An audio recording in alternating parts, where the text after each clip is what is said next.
Do not come tonight. You'll ruin the mood. I stared at the glowing screen of my phone, reading the text message from my son, David, for the third time. I was sitting at the small kitchen island in the house I had owned for 35 years, sipping a cup of black coffee. Upstairs, I could hear the heavy footsteps of my daughter-in-law, Sarah, as she frantically prepared for the evening. Tonight was New Year's Eve. For the past decade, our family had hosted a massive gathering to ring in the new year. It started out as a warm tradition my late husband and I built, a way to keep our extended relatives and friends close. But over the last 3 years, since David and Sarah had moved in to help me out, the tradition had morphed into an extravagant networking event for David's struggling startup and Sarah's social circle. I was the one paying for the country club rental. I was the one funding the open bar. Yet, according to my only son, my presence would somehow bring down the energy of the room. I didn't reply to the message. I didn't burst into tears. And I certainly didn't call him to beg for an invitation to an event I was financing. Crying over disrespect only validates the person disrespecting you. Instead, I set my mug down, walked over to the hallway closet, and pulled out a stack of flattened cardboard boxes I had been quietly collecting for a week. David and Sarah thought I was a fragile widow who would just accept being pushed into the shadows of my own life. They assumed I would sit in the living room, watch the ball drop on television, and continue writing checks. They were about to learn that my silence was never a sign of surrender. It was the sound of preparation. To understand how I reached this point, you just had to look around my house. The deep mahogany bookshelves my husband built had been painted a sterile, trendy gray by Sarah. My favorite reading chair had been moved to the basement to make room for a modern, uncomfortable sofa she found online. When they first moved in, David promised it was temporary. He needed to save money for his business, and Sarah wanted to save for a down payment on their dream home. I welcomed them with open arms. I wanted the house to feel full again. But soon, the boundaries blurred. Sarah began treating me like a live-in housekeeper. She would leave piles of dry cleaning on the stairs with sticky notes attached. David started using my credit card, the one I gave him for household emergencies, to cover his expensive dinners and golf club fees. Whenever I brought it up, David would sigh, rub the back of his neck, and mumble about cash flow issues. Sarah would just roll her eyes and remind me that they were giving up their privacy to take care of me. I realized I was a guest in my own home. I was expected to fund their lifestyle while staying completely out of sight. Last week, Sarah had hosted a brunch for her friends. I came upstairs to grab an apple, and I heard her refer to my home as our property, casually mentioning how they plan to remodel the master bathroom once I eventually moved into an assisted living facility. I am 65, perfectly healthy, and completely independent. I didn't interrupt her brunch. I just walked back downstairs, picked up my iPad, and started looking at real estate. The takeover of my life had been slow and quiet. My exit was going to be exactly the same. At 9 Soldier A on December 30th, while David and Sarah were still sleeping off a late night, I drove down to my local bank branch. The morning air was crisp and biting, matching my mood perfectly. I sat across from a branch manager named Helen, a woman I had known for years. I placed my debit cards, my ID, and a folder of statements on her desk. I need to close the joint checking account I share with David, I instructed smoothly. And I need to immediately cancel the authorized user card in his name attached to my primary credit line. Helen clicked her mouse a few times, her eyes scanning the screen. Virginia, just so you know, There are a few pending charges on this credit card for a venue rental and a catering company. If I cancel this card and issue a new one, any remaining balances or holds for tonight will be declined. I offered a small, polite smile. That is exactly what I want. Helen, move all my liquid assets into a private, individual account. No one else has access. I watched as the printer hummed, churning out the documents that effectively severed my son's financial lifeline. There was no need for a dramatic confrontation, no need to yell about the thousands of dollars they had drained from my savings over the last 2 years. Money is a tool, and I was simply taking my tool back. I signed the papers with a steady hand. By the time I walked back to my car, the accounts were locked. The credit card David was planning to use to pay the massive open bar tab at the country club tonight was now nothing more than a useless piece of plastic. And he had no idea. My next stop was a small cafe downtown, where I met my oldest friend, Martha. Martha wasn't just a great listener. She was also the top real estate broker in our county. I slid a signed set of listing agreements across the table. Martha looked them over, her eyes wide with a mixture of shock and pride. "You're really doing this, Ginny?" she asked, stirring her tea.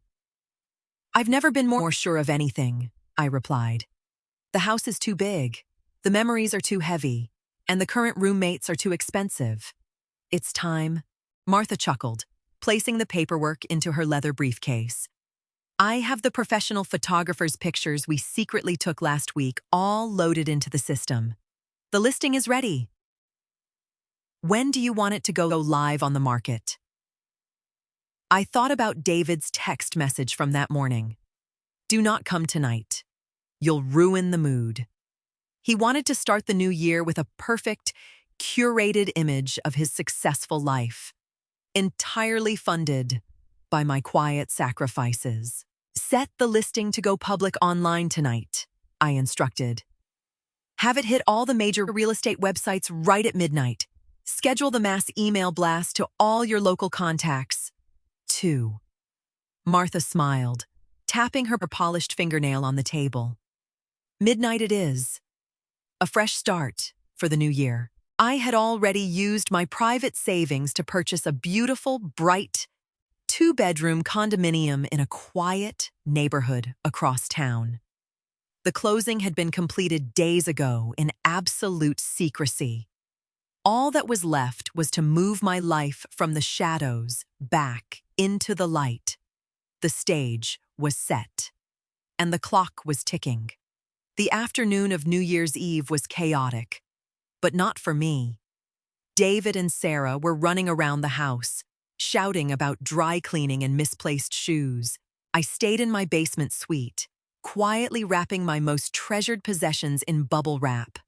My jewelry, my husband's old letters, my favorite books, and the antique silver tea set my grandmother gave me.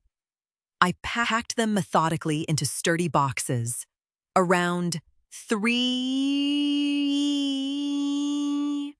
I heard Sarah's heavy footsteps on the basement stairs. She poked her head around the corner, her hair wrapped in hot rollers. "Virginia, what is all this mess?" she sighed, gesturing to the boxes. "We have people coming over tomorrow for a hangover brunch. You need to clear this out." "I'm sorting through some old things," I replied evenly, not stopping my work. "Don't worry, Sarah. By tomorrow, none of this will be in your way." She completely missed the weight of my words. "Good. And remember, David said it's best you just stay down here tonight. We need to project the right image for his investors. And well, you understand." "I understand perfectly." I nodded, taping a box shut. She turned and marched back upstairs. I didn't feel angry anymore. Anger requires you to care about the other person's opinion. I only felt a deep, profound sense of relief. I hired a small moving van that arrived at the back alley behind our house an hour later. While David and Sarah were busy getting dressed in the master suite with music blaring, two movers quietly carried my boxes out the basement door. By sunset, my room was completely empty, save for the heavy furniture I was leaving behind. At 8:00 p.m., David and Sarah finally came downstairs. I stood in the kitchen, wiping down the counters. David wore a sharp tuxedo that I had paid for last Christmas. Sarah was draped in a sequined gown, checking her reflection in the hallway mirror. "We're leaving," David announced, barely glancing in my direction. "Don't wait up." "Have a good time," I offered calmly. He paused at the door, shifting uncomfortably for a brief second. "Look, Mom, don't make a big deal out of this. It's just business. You'd be bored anyway." "I am fine, David. Truly," I assured him. The heavy front door clicked shut behind them. Through the window, I watched them climb into the rented black car waiting in the driveway. The moment their taillights disappeared down the street, I moved into action. I walked through the house, turning off all the lights. I locked the back patio doors. I placed my house key on the center of the kitchen island.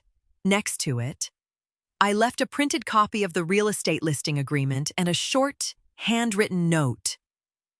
I grabbed my purse, walked out the front door, and locked it one final time with the spare key hidden under the mat. I drove my sedan across town, leaving the massive, echoing house behind me forever. When I unlocked the door to my new condo, the scent of fresh paint and lavender greeted me. My boxes were neatly stacked in the living room. I changed into my most comfortable pajamas, made a fresh cup of chamomile tea, and sat down on my new sofa.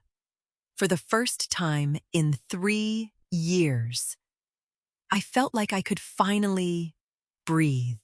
By 11:30 p.m., my new space felt like home. The television in the corner was playing a muted broadcast of the Times Square celebration. I sat at my small dining table with my laptop open. I logged into my social media and opened my email, pulling up the contacts for our entire extended family, friends, and all the guests currently attending David's New Year's Eve gala. I began to type a simple, cheerful message. Happy New Year to all my wonderful friends and family. As we enter this new year, I have decided it is time for a major life change. I am officially downsizing. The large family estate has just been listed for sale tonight. I have moved into a lovely new home and am embracing my retirement fully. I will no longer be funding David's business ventures or hosting large events, but I wish him and Sarah the best as they find their own path and their own place to live. Cheers to new beginnings. I attached the link to the live Zillow listing of the house.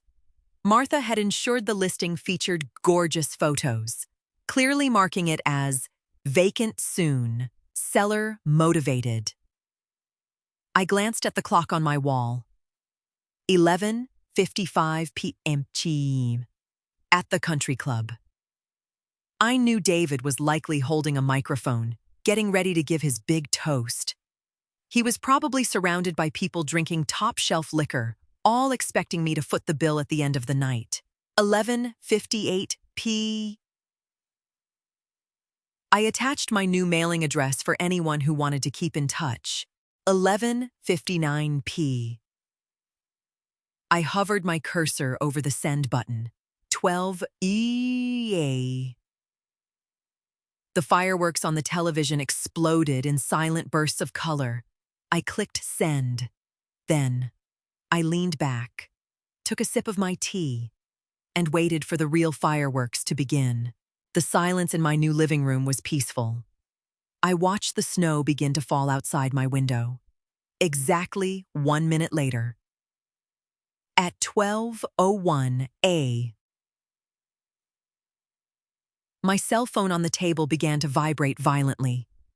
The screen flashed with Sarah's name. I let it ring 3 times before I calmly picked it up and pressed it to my ear. "Hello," I answered softly. On the other end, the background noise was chaotic. I could hear music abruptly cutting off, the murmur of a confused crowd, and someone yelling near a bar. Sarah's voice was high-pitched, trembling so badly she could barely get the words out. "Virginia, what? What did you just do?" "I am having tea." "Sarah, what is the matter?" "The club manager just pulled David off the stage," she gasped, her breath catching in her throat. "He tried to run the card to close out the catering and bar tab. It's declined. The whole account is closed, and your sister just walked up to us with her phone." She let out a panicked sob. "She showed everyone your post. The house is on Zillow. You sold the house." "What did you do?" David saw the news. He's standing in the lobby with the manager and he can barely breathe. I looked around my quiet, immaculate, new living room. I thought about the 3 years of being treated like a ghost, the ignored boundaries, and the text message telling me I was a burden. I took a slow, deliberate sip of my tea. "Tell him he found out too late," I replied. I hung up the phone and powered it down entirely. I placed it in the kitchen drawer, turned off the lamp, and went to sleep in my own bed, completely undisturbed. The next morning, I woke up at 8:00 a.m., feeling more rested than I had in years. I made a proper breakfast, enjoying the sunlight streaming through my new windows. Around 10:20 a.m., there was a sharp, frantic knock at my front door. I wasn't surprised. I knew Martha would have told them where I moved. I opened the door to find David and Sarah standing in the hallway. They looked terrible. David was pale, still wearing his rumpled tuxedo shirt, and Sarah's makeup was smudged under her eyes. "Mom," David started, his voice cracking as he pushed past the threshold. "Mom, please, tell me this is a joke. The club is demanding $10,000. The house lockbox is on the front door. We went home and all your stuff is gone." I stood my ground in the entryway, not inviting them further inside. "It is not a joke." "David," I stated firmly. "The house goes to the first solid offer. You have 30 days to pack your things and find an apartment." Sarah stepped forward, her hands shaking. "You can't do this. We don't have the cash for that tab, let alone a deposit for a new place. You're supposed to help us." "I did help you," I corrected her, keeping my voice low and steady. "I housed you, I fed you, I funded you. In return, I was hidden in a basement and told my presence ruined your mood. My generosity is no longer available." David looked at me, searching for the pushover mother he was used to manipulating. He found a woman who had finally remembered her own worth. "Pay your own bills." "David," I said quietly. I stepped back and gently, but firmly, shut the door in their faces. 6 months later, the summer sun was shining brightly over my condo balcony. I was repotting a few geraniums, listening to the radio. The old house had sold within 2 weeks to a lovely young family. With the massive influx of cash from the sale, my retirement was more than secure. I joined a local book club, started taking evening walks with Martha, and finally bought the comfortable reading chair I had always wanted. David and Sarah's reality had changed drastically. Without my credit cards and free housing, David was forced to fold his vanity startup and get a standard corporate job to pay off his country club debt. Sarah had to take on a part-time job to help cover the rent on their cramped, one-bedroom apartment on the outskirts of town. We rarely spoke. David called on Mother's Day, a brief, stiff conversation where he sounded exhausted. I wished him well, but I didn't offer to write a check, and he knew better than to ask. There was no grand, tearful reunion. There was no sudden realization on their part that they had been cruel. People like that rarely change. But the beauty of boundaries is that they don't require the other person to change. They only require you to protect yourself. I brushed the dirt from my gardening gloves, looking out over the quiet neighborhood. I wasn't the black sheep, and I wasn't the ruined mood. I was simply a woman who decided to own her peace. And as I poured myself a glass of iced tea, I knew this was going to be the best year of my life.